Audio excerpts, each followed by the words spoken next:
E aí, galera, hoje a gente vai fazer os experimentos agora do terceiro ano, que é da parte de magnetismo e eletromagnetismo. Então agora a gente vai para o nosso primeiro experimento,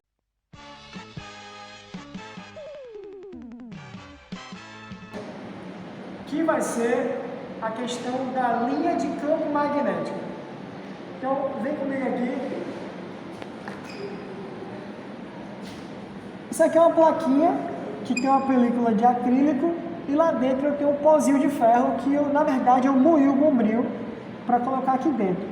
A gente consegue enxergar as linhas de campo, não consegue ver a direção em si, mas as linhas de campo a gente consegue. Veja aqui, por exemplo, aí aproxima aqui, esse aqui é o nosso ímã clássico. Temos o polo norte e o polo sul e nós temos uma concentração de linha de campo exatamente nos polos dele. Se a gente levantar um pouquinho aqui, a gente vê, ó, de fato, veja como está apontando, né, para fora, nessa direção, querendo preencher esse lado aqui, ó. Mas principalmente se concentrando nos polos. Esse cara aqui, ele já é uma barrinha diferente. Ele tem um lado norte e o outro lado sul.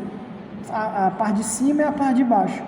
Então veja que ele está querendo atravessar a película e chegar do outro lado. É diferente desse, né? Que é esse lado sul e norte. Esse aqui é a parte de cima norte e o outro é sul. Esse outro caso também, a mesma coisa. A gente vê que tem uma frente inteira norte e a outra sul, e aí ele fica querendo atravessar de forma tridimensional, né? A nossa película para chegar do outro lado. Essa esferinha também, esse disco, né? Também é a mesma situação, você vai ter um lado, a parte de cima norte e de baixo sul, e aí você vai ter ele querendo atravessar a película e chegar do outro lado. Esse cara, eu vejo até que o próprio formato, né? Ele tem muito a ver com o formato do próprio ímã. Veja que aqui ele vai ter um formato circular. Aqui ele está tentando, acaba ficando um formato meio, apesar de tudo, meio quadrado, né, meio retangular. Esse aqui formou até um anelzinho, ó. Formou até um anelzinho. Vê se consegue filmar de lado para mostrar a linha de campo aqui, ó. Se ele tivesse uma visão tridimensional, né, um material, uma estrutura tridimensional, seria até interessante ver como as linhas de campo atravessam o meio, por exemplo. E elas tentam chegar de um lado ao outro. Aqui tem outros formatos semelhantes, né? O disco e o anel. E o mais importante, o mais legal que eu acho, é o ímã em ferradura. Veja que nos polos eles estão com concentrações. E veja como aqui no meio eles estão apontando praticamente em linha reta. Então, uma aproximada, valendo aí. Isso é muito importante porque, de fato, no meio do nosso ímã, nós temos aqui linha de campo constante. E aí isso é muito interessante e importante para várias aplicações para a gente, no magnetismo e no eletromagnetismo.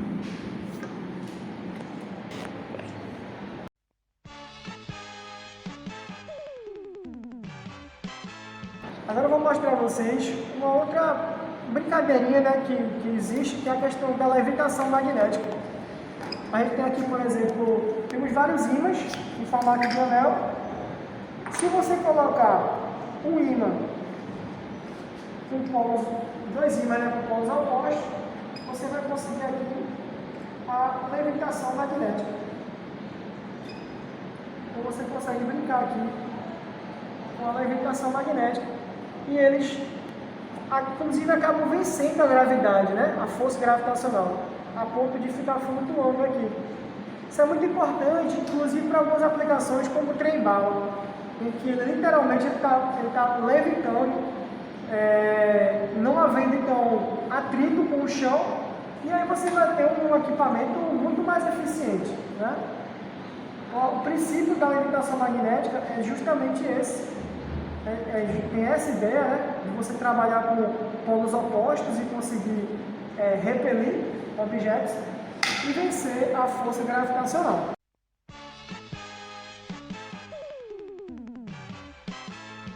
Bom, galera, continuando, eu tenho aqui um ímã gigante que era de uma caixa de som. Veja que tem até alguns objetos, materiais de ferro, basicamente, que estão grudados, né, nesse ímã.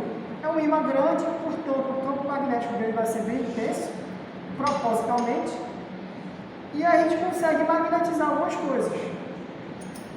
Já adianto aqui para vocês que a aplicação, né, desse ímã, você vai ter então componentes elétricos unidos ao ímã, que vai gerar, em conjunto você vai conseguir gerar, numa película que vai ter aqui, né, no diafragma, você vai conseguir gerar movimento nele. Então a vibração que esses componentes vão gerar nesse diafragma vão fazer com que o som seja gerado. Então vai criar, transformar a energia elétrica em energia mecânica, que é o som. Com relação ainda à questão do magnetismo, se eu pegar, por exemplo, esse parafuso, o parafuso naturalmente ele não é magnetizado, né? Mas ele ficou bastante tempo aqui. Se a gente ver aqui perto da bússola, a gente pode ver a influência que ele vai causar, né? Por causa do que a gente vai chamar de campo magnético residual. Então, qualquer objeto aqui que ficou tempo suficiente aqui submetido a esse campo magnético vai acabar ficando magnetizado, tendo o seu próprio campo magnético. Essa questão de campo magnético residual é uma coisa interessante, inclusive. A gente tem um conceito chamado de esterese magnética. Então, a maioria dos equipamentos que a gente utiliza hoje em dia são indutivos. Então, eles trabalham com essa questão de eletromagnetismo. E acaba que, quando um objeto é submetido a esse campo, ele vai sofrer, ele vai ser estimulado a gerar um campo magnético que, mesmo que você desligue o equipamento ou que você afaste a fonte magnética, aquele material vai continuar imantado, que a gente vai chamar, como eu comentei, vai chamar de campo magnético residual. E aí, o que a gente pode fazer? Você pode, inclusive, com o eletroímã, você pode gerar um campo magnético contrário, com a mesma intensidade, sentido oposto, e pode fazer com que aquele objeto ele seja desmagnetizado. Então é possível fazer isso sim, e como eu comentei com vocês, a gente acaba falando um pouco sobre esterese magnética, que é uma coisa que na verdade é mais utilizada quando você vai falar sobre equipamentos eletrônicos, especialmente os indutivos.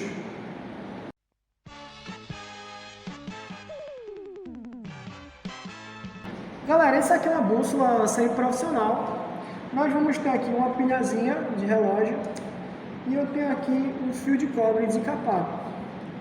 O experimento de Oersted foi o primeiro experimento que permitiu que a gente percebesse que uma corrente elétrica gerava campo magnético. Então a gente vai perceber isso através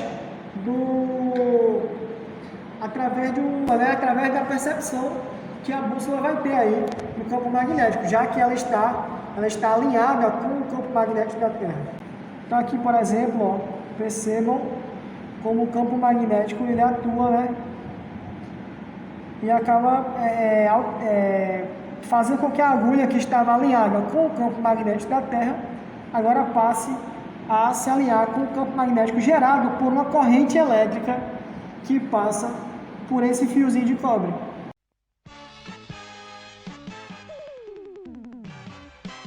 Mais um experimentozinho aqui, galera. A gente já vai falar um pouco sobre indução magnética, inclusive algumas aplicações, né? Isso aqui é um motorzinho de máquina de lavar roupa. Como é que ele funciona? A gente vai ter uma corrente alternada passando por aqui, que vai fazer com que, observe só, vai fazer com que passe corrente por essa bobina chata aqui, esse enrolamento de fio. Esse enrolamento de fio, então, vai gerar um campo magnético. E esse imãzinho que está aqui dentro, ele vai se alinhar com o campo magnético, fazendo com que o campo magnético e o ímã girem de forma síncrona. Então esse tipo de motor, a gente chama ele de motor de corrente alternada síncrona, ou síncrono, motor síncrono.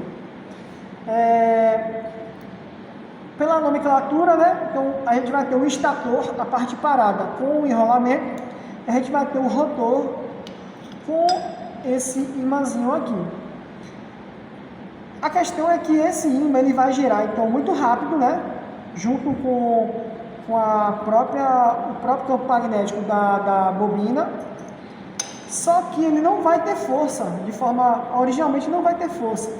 Então o que a gente vai fazer? A gente vai ter um sistema de reduções com engrenagem, de forma que, mesmo que ele gire rápido, ele vai girar rápido com uma força baixa, na saída, né, no final, aqui, ele vai girar com velocidade baixa, só que com muita força suficiente para conseguir mexer o cesto lá de roupa. Então, como eu falei para vocês, esse aqui é um motor de corrente alternada síncrona. Existem outros tipos de motores que são bem legais, inclusive, mas o que nós temos para hoje é esse aqui. E aqui eu vou aproveitar e vou mostrar a vocês que, da mesma forma que a corrente alternada pode gerar energia mecânica também pode gerar corrente alternada.